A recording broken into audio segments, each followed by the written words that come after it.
And now we're checking the central heating. So we've got the central heating switched on. This is the programmer room start. There's various different ones that you can get these days. So we've got the central heating switched on. So the boiler's kicked in. If we can check the radiators, make sure they don't need bleeding. You'll feel them at the top. If it's red hot at the top and it's cooler at the bottom, don't worry about it. The heat rises, so it fills up, the hot water fills up from, or the heat fills up from the top, gradually works itself down. Make sure that you've got the thermostatic radiator valves turned on. You can check them all throughout. There's certain places that you can't fit this room start. You don't want it in your kitchen because you've got a heat source, which is the cooker. So you could get a false reading. It could be nice and warm while you're cooking in here, reaches its temperature and it shuts it down everywhere else in the house. So really it needs to go in another room. You don't want it on an outside wall because they're always cooler. You don't want it where you've got direct sunlight coming through windows. Ideally it wants to be on an internal wall. And you don't want any TRVs. This, you can see there, this has just got lock shields on both sides on this one. And on this radiator we've got lock shields on both sides on this one. So if you put it in a room that's got radiator valves on the radiator, theoretically you could turn the radiator down and it thinks that the house is cold, so it just makes everything red hot, puts heating on. So it wants to go in this room. This is where it's been designed to fit in the living room.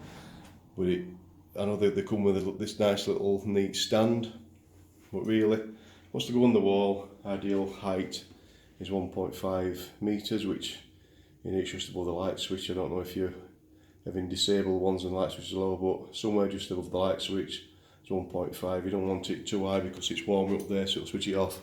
Obviously if you have it just stood about somewhere down below, it's always a lot colder, so you get the height really is around about there, 1.5 metres.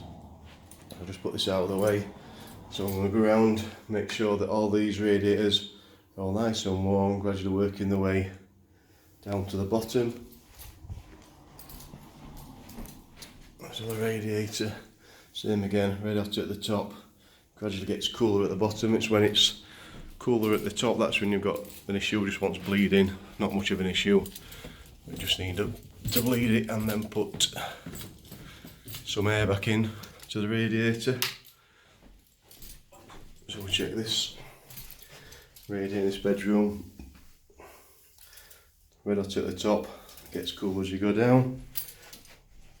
All the TRVs are all on max. So if the radiator isn't working, make sure that it is turned on to maximum. In the bathroom, this one's the same. This one's hot at the top, cooler at the bottom. Into the second bedroom. Valves are all turned up fully. Radiator's on, hot at the top, cool at the bottom. And this last one, check it, same again, hot at the top, cooler at the bottom. So if you do need to bleed it, you generally have something like that. You can do it with a screwdriver or a radiator bleed key. Water will come out of there, so make sure that you don't, little hole there, make sure you just have a rag or a tissue, so just collect it so you don't want mucky water all over your nice walls and floors. So that's checking central heating. Hope you've learned something, learned a bit of knowledge and use it if you can. Cheers, bye.